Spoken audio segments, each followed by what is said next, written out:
자, 우리 오늘 이렇게 인사하고 시작하겠습니다.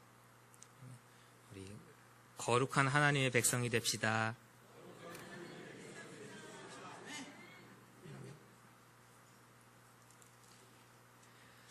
자, 지난주에 같이 앞에 보신 거 기억이 안 나셔도 괜찮습니다. 하나만 딱 기억해 놓으시면 됩니다.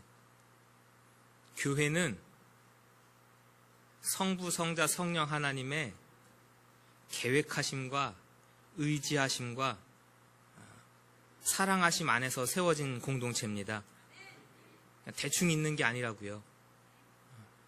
여러분들이 이 자리에 함께 교회의 지체로 속해서 앉아있고 여러분의 의지와 뜻과 계획하에 오늘 몇 시에 일어나고 이 동네에 교회가 어디 있는데 어디를 가고 그래서 내 마음대로 다 결정하고 하는 것 같으나 교회는 하나님의 뜻에 의해 움직여집니다. 그리고 그 교회에는요, 예수 그리스도의 고난과 영광의 길을 함께 가게 되어 있습니다. 그 길을 가는 교회, 세상에 서 있는 공동체는요,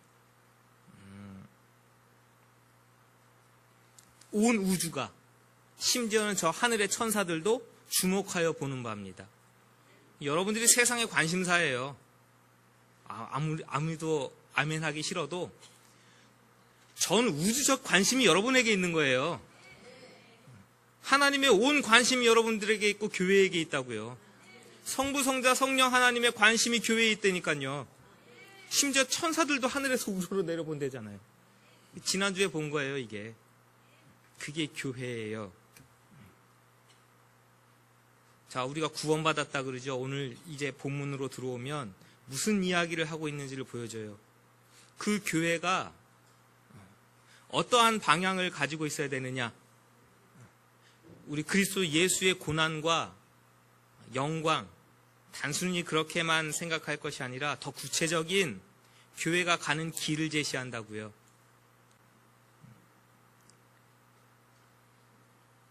단순히 여러분들이 예수 믿고 구원받았습니다. 죄사함 받았습니다. 의로워졌습니다. 라고 선포하고 이야기하는 것, 그 이상의 것을, 그 이상이라기보다 더 다른 표현을 제시하는 것이 오늘 13절이죠. 뭐가 떠오르십니까? 13절. 같이 읽어보실까요? 시작. 그러므로 너희 마음의 허리를 동이고 근신하여. 됐어요. 거기까지예요. 지금 뭘 이미지화해가지고 13절 이 이야기를 했을까요? 하고 머릿속에 팍팍 떠오르셔야 훌륭하신 분이신데. 특히 구약을 읽으셨고, 특히 앞부분, 이렇게까지 힌트를 주면? 그쵸. 여기서 출애굽기 하면서 웅성. 뭐 할 때 생각나세요? 애굽에 10가지 재앙이 내리는데 마지막 재앙이 뭡니까? 장자의 죽음이에요. 그때 누구는 살았을까요? 양을 잡아서 피를 문에다가 바르는 거죠. 그러면은 하나님이 보내신 죽음의 신이 그 패스오버예요. 우리 6월절 넘어가는 거. 그럼 그 안에서는 뭐 하고 있었을까요? 요거예요. 허리를 동이고 있었답니다. 신발 신고 허리를 동이고 고기 먹고 무교병 먹으면서 뭐 하고 있는 거예요, 그때? 요 땅 하면은 요 땅 하면 나갈 준비하고 있는 거예요. 그게 지금 이 허리를 동이다예요. 바벨론에서 돌아온 것도 새 출애굽 얘기하고요. 예수 믿고 구원받은 것도 출애굽으로 이야기를 해요. 이동입니다. 구원받은 것은 그러니까 이동이에요. 그러나 지금 교회가 가는 이동은요, 이때와 같이 지상에서 지상으로 이동하는 이동이 아니라고요. 애굽에서 가나안 땅으로 이동하는 이동이 아니고 이 땅에서 어디로요? 하나님의 영원한 나라로 이동하는 것이니까 이제는 어디 허리를 매래요? 아하, 그렇구나. 이런 표현을 그래서 마음의 허리를 동이라고 해놨구나 라는 겁니다. 우리의 이동의 방향은 하나님께로 하늘로이기 때문에 마음을 동이고 갑니다. 우리의 생각, 가치관, 판단, 모든 정신적 가치관, 우리 육체적 행동의 가치관, 모든 의식을 새롭게 해야 됩니다. 허리를 바짝 동이고, 그리고 근신하라죠. 정신을 차리고. 취하지 않는 겁니다. 근신하는 것은. 세상에 취하면 마비돼요. 그러면 교회와 성도가 온전히 방향을 잡고 움직일 수가 없는 겁니다. 취한다는 건요, 근신의 반대는요, 통제력의 상실이에요. 사람이 얼마나 이런 것에 취약한지 모릅니다. 얼마나 취약한데요. 다 통제할 수 있을 것 같아요. 다 내 마음대로 컨트롤할 수 있을 것 같은데요. 왜 강원랜드에 가면 수많은 사람들이 거기 있을까요? 이상하게 안 되는 거죠. 저희 딸아이가 지금 이제 밖에 나가 있으니까 한 아침 8시 반에서 9시 정도 되면 때르릉 하고 연락이 와요. 요즘 너무 좋아요. 옛날에는 막 컴퓨터 켜놓고 화상 캠을 서로 들이대고 했는데 요즘엔 그냥 핸드폰으로 다 됩니다. 뭐라는지 알아요? 아빠! 배가 좀 나왔는데? 지금 몇 킬로야? 77kg. 그 봐. 작년엔 한 69kg 됐지? 겨울 지나면서요. 진짜 한 8kg? 8kg 정도 찐 거예요, 지금 이게. 지금 그거 다시 빼느라고요. 여러분들은 아무도 몰라, 살찐지도. 그냥 맨날 이런 줄 알아요. 근데 한 8kg 찐 거예요. 겨울이라서 그랬을까요? 단순히? 그게 아니고 살찐 게. 저는 먹는 걸 다 컨트롤할 수 있다고 생각해요. 내가 필요한 것만큼 먹겠거니. 먹다 보면요? 왜 이 밤에 먹는 라면은 왜 이렇게 맛있는 거야? 처음엔 라면만 먹어요. 간단하게 먹어야지. 그 다음에는요? 아니요, 그 애기 엄마가 살살 꼬십니다. 어제도 라면을 하나 먹고 잤는데. 아빠, 그 냉장고, 그 냉동실에 보면 소세지 있어. 너 먹으면 맛있을까요? 맛없을까요? 맛있지. 계란 하나 넣고, 소세지 몇 개 넣고, 만두도 한두 개 넣어 놓고. 그 다음에는요? 거기까지만 먹지. 근데 저기 남아있는 찬밥을 렌즈에 돌려서 말아 먹으면 훨씬 더 맛있죠. 그리고 겨울을 났네요. 양복 허리가 안 맞는 사태가 벌어지죠. 이게 사람이 탄수화물 중독이라고, 이걸도 중독되는 거예요. 안 먹어도 살아요. 지금 줄이려고 되게 애를 쓰는데, 정신 안 차리고 있으면 저는 어느 순간 그렇게 막 내 필요한 거 이상으로 하고 있는 거예요. 이게 근신하지 못하는 거예요. 내 몸에 대해서 내 의지가 못해요. 신앙에 있어서도 똑같다고요. 정신을 차리고 하나님의 말씀이 뭘 교회에게 요구하시는지를 늘 깨어서 캐치하고 있지 않으면요, 동일하게 무뎌져가지고, 동일하게 비만돼가지고 나타나는 현상은 뭔지 아세요? 아이고 무릎이야, 아이고 허리야. 지금 줄이는 건 살기 위해서요. 멋있게 보이고를 떠나서요, 무릎이 아파오는데요, 허리가 아파오고. 신앙도 똑같은 거예요. 퍽 퍼져가지고 뚱뚱해지면요, 여기저기 골아 아파오기 시작합니다. 그래서 건강한 교회로 가는 길을 여러분 제시하고 있다는 것을 보시기 바랍니다. 그럼 어떻게 하면 우리가 허리를 동이고 뭐에 집중해서 건강한 교회로 하늘까지 이룰 것이냐? 14, 15절입니다. 있습니다. 시작. 너희가 순종하는 자식처럼 전에 알지 못할 때에 따르던 너희 사욕을 본받지 말고 오직 너희를 부르신 거룩한 이처럼 너희도 모든 행실에 거룩한 자가 되라.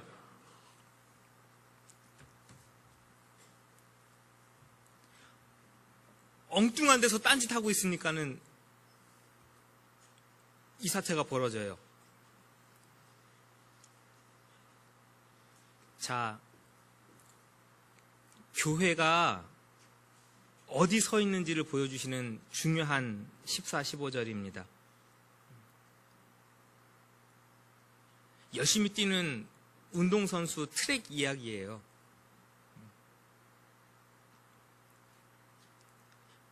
(100m) 달리기 하는데 선 넘어가서 실격된 게 왕왕 일어납니다. 죽을 힘을 다해서 열심히 운동하고 열심히 뛰어가는 거 중요한데요, 1번 더 중요한 건 방향이에요. 14절은요, 정욕을 따라 행하는 방식의 세상의 방향이 있습니다. 그리고 아주 대조되게 15절은요, 너희를 부르신 거룩한 이를 따라, 거룩한 이처럼이라고 되어 있는데요, 이처럼은 따라예요. 그래서 교회가 따라갈 길이 있는 거예요. 트랙이 있는 거예요. 그것은 하나님의 거룩하심이에요. 몰라서 그래요. 몰라서. 알지 못해서 세상의 트랙에서 뛰면서요, 그 정욕에 따라서 뛰면서요, 그러면서 자기는 건강하다고 생각하는 거예요. 그러나 그 트랙에서 뛰는 건 이미 죽음을 향하는 꼴이 결정되어 있는 겁니다. 결말이. 그럼 우리는 건강하게 뛰어가는데 무엇을 향해서 어디 서서 건강하게 뛰어갈 것인가 하면은 하나님의 말씀의 지시를 따라해요. 성령의 인도하심을 따라해요. 하나님의 거룩하심을 따라해요. 하나님의 정의와 공의, 하나님의 성품을 따라 뛰는 겁니다. 그래서 생명의 면류관이에요. 5장에 나올 거예요. 우리가 도달해야 되는 그 방향은 생명의 면류관이라고요. 15장 끝에 되라는 것은 되어 가라거든요. 되어 가라.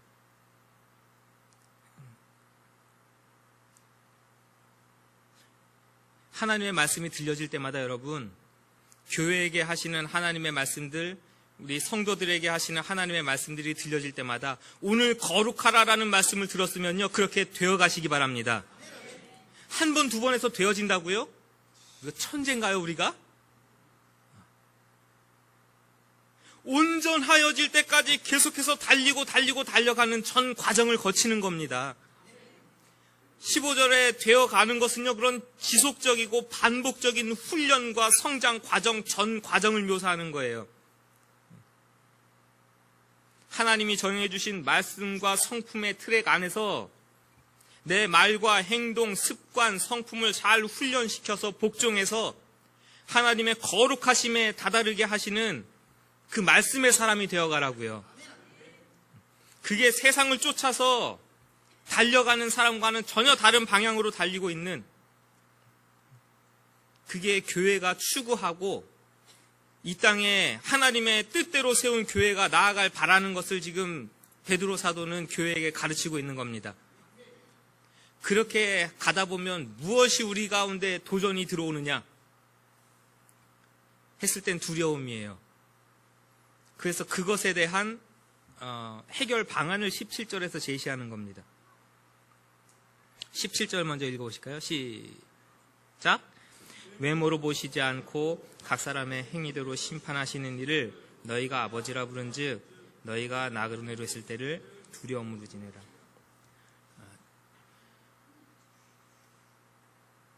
당시 교회가 받는 시선도 그랬어요. 그때는 실질적으로 더 눈에 보이는 압제였습니다. 예수 믿는 것 때문에, 교회의 일원이라는 것 때문에 사회 생활 자체가 제약받는 거니까 분명하게 압박이죠. 두려움입니다. 당신도 예수 믿으세요. 예수님이 가르치신 방식대로 교회의 일원으로 살아갑시다. 지금 여기 들어와 있다고 해서 누가 손가락질하고, 두려움이에요. 그리고 왜 우리는 오늘 말씀대로 살아갈 수 없습니까? 왜 오늘 교회는 이 틀에 관해서 뛰어갈 수가 없는 겁니까? 여기선 얼마든지 그렇게 뛰어요. 근데 밖에 나가면 왜 그게 안 될까요? 두려움입니다. 이렇게 살아서 될까요? 정의롭게 산다고요? 남들은 지금 어떻게든지 속여가지고라도 한 푼이라도 더 벌겠다고 눈이 뻘개가지고 뛰고 있는데요. 거기서 한가하게 하나님이 속이는 추 쓰지 말랬어 해가지고 나만 손해보면서 그 일을 해야 돼요. 겁나는 거죠. 두려움입니다. 그래서 교회는 어떻게 세상에서 교회됨을 유지하는가? 첫 번째 제시하는 것은 심판하시는 심판주 하나님이에요. 우리는 모두 다 이 세상을 잠시 지내는 나그네와 같이 지나갑니다. 그럼에도 불구하고 흐트러짐 없이 하늘을 향해서 최선을 다해서 열심히 뛰어가는 경주자로 살아갈 수 있는 이유는 이 모든 것을 심판하신 하나님이 앞에 계시기 때문입니다. 왜 타지에 나가면은 아무렇지도 않을까요? 왜 연예인들이 원정 도박을 갖다가 걸려가지고 그 곤욕을 치를까요? 대한민국에서는요, 어딜 가도 다 알아봐. 함부로 못해요. 체면 차려야 되고 자신의 위치가 있고 그러니까. 근데 동남아시아를 갔네요? 알아보는 사람 있습니까? 그때부터는요, 마음 놓고 도박을 해서 몇 억을 날리든 그건 상관하지 않아요. 교회와 성도가 그러면 곤란한 거죠. 세상에 여행객처럼 온 것처럼요, 보는 눈 없는 것처럼 막 살다가요, 세상이 두려우면 세상의 비위에 맞추고요. 천만의 말씀이에요. 우리는 누구를 보면서 가는 거냐면 최후의 심판하실 하나님을 보면서 가는 겁니다. 그 하나님 앞에서 살라. 그 하나님이 우리의 모든 심판대로, 행한 대로 심판하실 것이니. 두 번째, 우리가 어떻게 살아가느냐, 소속이 바뀌었다예요. 18절 보면요, 조상들의 물려준 헛된 행실에서, 즉 조상들, 아비들이 가르쳐준 가치에서 살았다면요, 이제는 뭘로 바뀐 거예요? 19절에 어린 양 같은 그리스도의 보배로운 피로 하나님의 자녀된 신분에 변화합니다. 세상에 허망한 것을 쫓아갔다는 건 공갈빵 같다는 얘기예요. 속 비었다. 그 허망한 행실에서부터 우리는 건진받고 소속이 바뀌어서 그리스도 예수의 거룩하심을 닮아가는 자들이에요.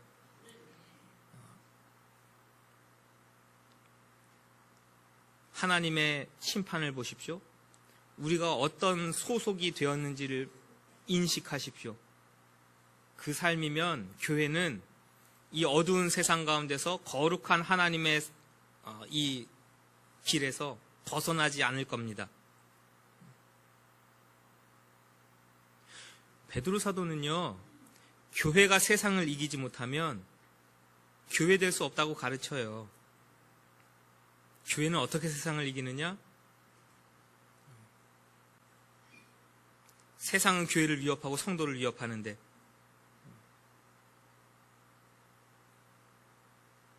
세상에 대한 두려움을 벗어버려야 돼요. 그 당시엔 로마는 훨씬 더 강성합니다. 그 가운데서 두려움을 벗어버리지 않으면 우리가 신앙인으로 세상에 대해서 거룩하고 경건하게 설 수가 없어요. 왜 다 집니까? 패배감이에요. 우리는 못 이겨. 말씀대로 살아도 내 마음에 맞는 결과 없어. 이런 패배감들을 다 벗어버리시기 바랍니다.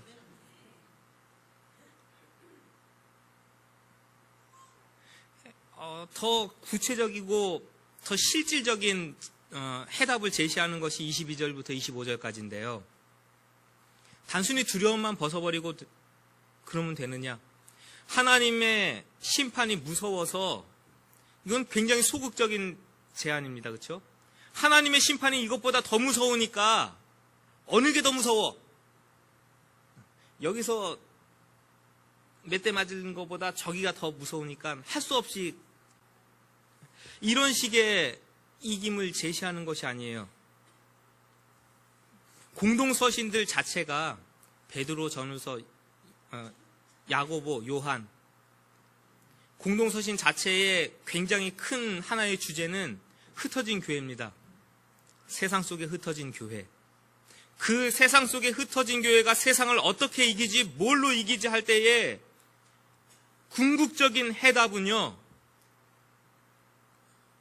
이렇게 요약됩니다. 따라하십시오. 말씀, 진리, 복음,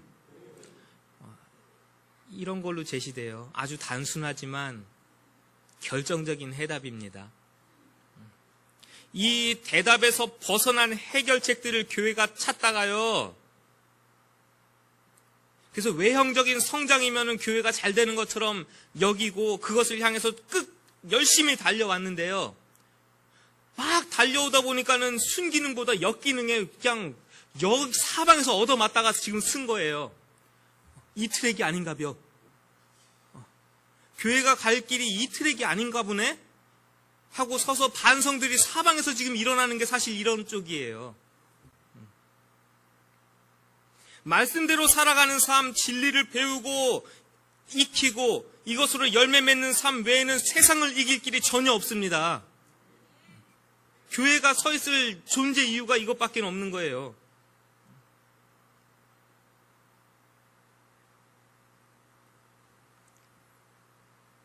먼저는 우리 안의 내부 단속이에요.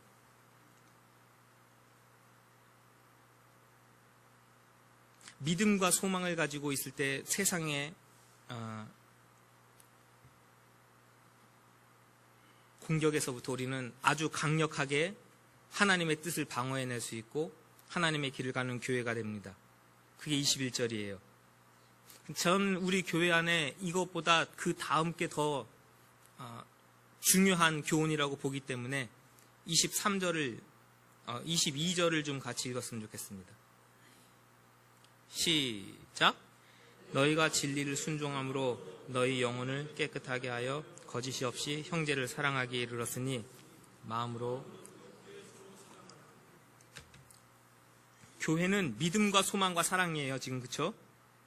21절 말미에 믿음과 소망이 하나님께 있게 하셨기 때문에 교회는 세상을 이겨요. 그 다음에 22절은 사랑이에요. 이것 없이는 교회가 교회다울 수 없고 세상을 이길 수 없어요.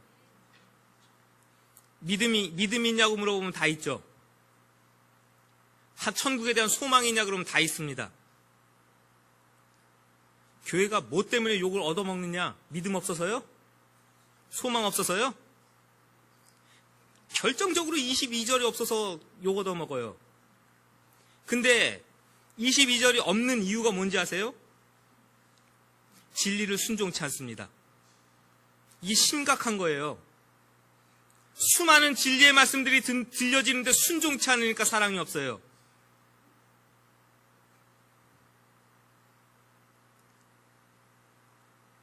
진리의 말씀이 들려지는 공동체는 뭐가 풍성하느냐? 그 진리의 말씀이 성도들의 심령을 깨끗하고 거룩하게 만들어서 서로 사랑하는 공동체를 만들어갑니다. 거짓 사랑도 있다는 얘기예요. 진짜 돌려 얘기하면 베드로 사도가 이런 표현을 쓰는 데는 자기가 이렇게 거짓 사랑 해봤기 때문에 아는 거예요. 언제 그랬나요? 십자가에서 죽으실 때요? 부인했을 때요? 예수님을 부름받고 쫓아다니는 3년 내내 거짓사랑, 십자가에 달리실 때도 거짓사랑, 그 아이 앞에서 부인할 때도 거짓사랑, 다 거짓사랑이에요. 예수님의 수제자라고 옆에 쫓아다니고 진리의 말씀을 수도 없이 들었는데 거짓사랑일 수 있어요. 언제 진짜 사랑을 알았을까요? 부활하신 예수님께서 네가 나를 사랑하느냐, 그 하나님의 말씀이, 그 예수님의 말씀이 그를 관통할 때에 진짜 사랑을 안 거예요. 하나님의 말씀, 예수님을 진짜 만났습니까? 조그만 아이 앞에서도 난 예수 몰라 하고 뒤돌아가는 사랑을 하나님은 받으실 수가 없는 거예요. 말씀이 우리를 거룩하게 해야 됩니다.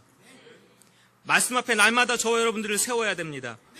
어둠과 거짓들을 낱낱이 골수를 쪼개듯이 밝게 비추어서요, 그 계시의 말씀 앞에서 더러운 내가 고꾸라져 보지 않고는요, 내 형제를 사랑할 수가 없는 거예요. 이런 사랑이 없기 때문에 교회가 분쟁하고 다투는 거라고요. 시스템을 잘 돌리고 재정이 든든하고 최신 유행 가는 가스펠이 울려 퍼지고 그러면 다 될 것처럼 교회가, 그러나 사실은 말씀을 충실히 들으셔야 돼요. 그리고 그 말씀이 충실하게 우리에게 들려질 때는 우리 교회 공동체를 어떤 방향으로 인도하는지도 알아야 돼요. 사랑으로 이끕니다. 이건 다 아멘 하세요. 하나님의 말씀이 들려지면 사랑하는 공동체가 됩니다. 가정도 매한가지예요. 하나님의 말씀이 들려지는데 맨날 티격태격하고 싸운다고요? 진리를 순종치 않는 거예요. 하나님의 말씀, 진리의 말씀이 수없이 들려지는데 내가 지금 순종할 마음이 없어요. 그렇기 때문에 다투고 싸운답니다. 도봉성산교회 여러분, 사랑하며 삽시다. 그게 성숙한, 말씀에 성숙한 교회랍니다. 그 교회는 세상에 어떤 풍파가 지나와도요, 물질로 이기는 게 아니라니까요. 실력과 능력으로 이기는 게 아니에요. 믿음으로, 소망으로, 그리고 우리가 똘똘 뭉치는 하나님의 사랑으로 세상을 이기는 거예요. 그렇게 천국 향해 가는 공동체가 교회랍니다. 우리 내적으로 그렇다면 걱정하지 마세요. 일찍 끝날 겁니다. 마지막에 씨앗 이야기 하죠. 밖에 나가선 여러분 어떡하실 겁니까? 교회를 흩어진 씨앗으로 표현하잖아요. 그렇죠? 이사야 40장 6절 8절을 이야기합니다. 풀은 마르고 꽃은 시들어요. 그러나 하나님의 말씀은 영원히 섭니다. 당시 아수르는 안 망한다 그랬어요. 그 아수르를 멸망시킨 바벨론이 일어났는데 웬걸요? 100년을 못 가요. 대제국이 일어서면 최하 200년이라는 거예요. 그 시스템이 아무리 이상한 왕이 드러나도 200년을 먹고 간다는 얘기인데요. 바벨론은 70년, 80년 만에 망해요. 그 다음에 페르시아, 그 바벨론을 무너뜨리고 제국을 이뤘는데요. 그 다음에 헬라가 일어나서 알렉산더 전 세계를 통치할 것처럼 날뛰었는데요. 그 다음에 로마, 어이구야, 오래 해먹었죠. 지금 남아있는 게 뭐가 있어요?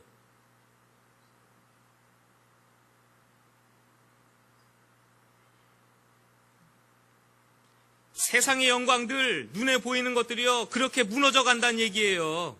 그거는 우리가 발 딛고 설 기반이 되지 못해요. 거기에 목숨 걸고 사는 거 미련한 겁니다.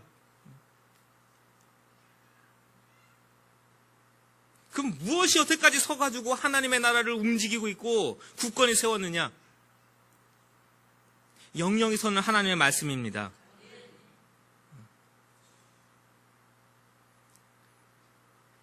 이 말씀 씨앗이라는 것을 쓴 데는 분명한 연관이 있죠. 스포라예요, 스포라. 그러면 1장 1절에서 이야기한 흩어진이 딱 요거죠. 디아스포라, 우리 많이 들었던 디아스포라가 흩어진 유대인들을 표현하는 거고, 지금 이 씨, 썩지 않냐 씨 23절, 이 씨는 스포라예요. 저와 여러분들이 썩어지지 않냐는 이 하나님의 말씀을 받은 씨로 이 썩어지고 어두워진 세상 가운데 흩뿌려져 있는 거예요. 그게 여러분들의 위치와 저의 위치입니다. 무슨 열매 맺으실 거냐고요? 어디에 속해가지고? 도대체 성도가 세상 안에 뿌려졌는데 이 사람들 도대체 다 어디 간 거예요? 교회가 세상 안에 뿌려졌는데 도대체 교회는 다 어디 간 거냐고요? 라는 소리를 듣는 거면 이 땅이 무슨 소망이 있는 것이에요.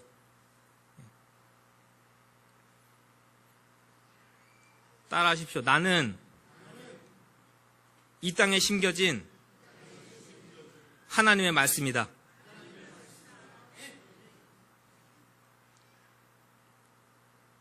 수많은 사람들이 하나님 앞에 경건하게 사는 모습을 여러분들을 통해서 발견해야 돼요. 자신이 없으시죠, 이제? 아멘 소리가 기어 들어갑니다, 이제. 여러분들이 심겨지고 제가 심겨진 하나님의 말씀이니까 여러분들을 통해서 하나님의 구원의 통로가 보여져야 되는 것이고요. 여러분들을 통해서 하늘에 이르는 길이 보여져야 되는 것이고요. 참된 가치가 이 세속적인 것에 있지 않구나라는 것이 우리를 통해서 보여져야 되는 것이고요. 교회에 들어오면요, 야, 여기가 천국이구나라는 것이 믿음과 소망과 사랑을 통해서 보여져야 되는 것이고요. 그게 교회의 위치와 역할과 사명이라고요. 이거 다 걷어차버리고 복 받으십시오, 부자 되십시오, 여러분 자녀가 잘 되고, 이거 세상 가치하고 똑같은 거 여기다가 갖다 놓고요. 우리가 그거 구하고 있다면 교회요, 성도로서의 올바른 위치와 가치와 방향을 설정하고 가고 있는 거냐고요.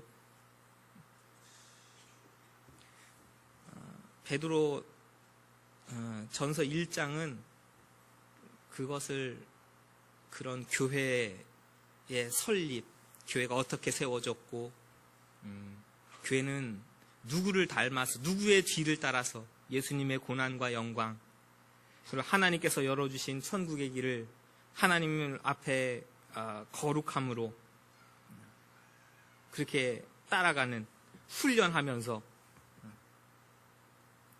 그래서 이 교회 안에 돌아오면 그 믿음과 소망을 가지고 말씀이 우리를 거룩하게 하심 따라 사랑하는 아름다운 공동체를 이루면서 밖에 나가서는요, 우리 여기 이제 흩어지는 거죠. 예배 마치고 다 흩어진 하나님의 말씀의 씨앗처럼 이 땅 가운데 심겨져서 아름다운 뿌리를 내리고 잎을 내고 하나님의 말씀의 열매를 주렁주렁 맺히면서, 그렇게 여러분들이 이 땅 가운데 영향력을 발휘하고, 그게 교회에 대한 이미지잖아요.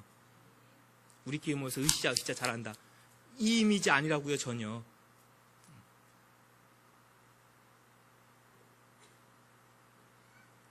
한 주간도 하나님의 말씀으로 훌륭히 살아가시기 바랍니다.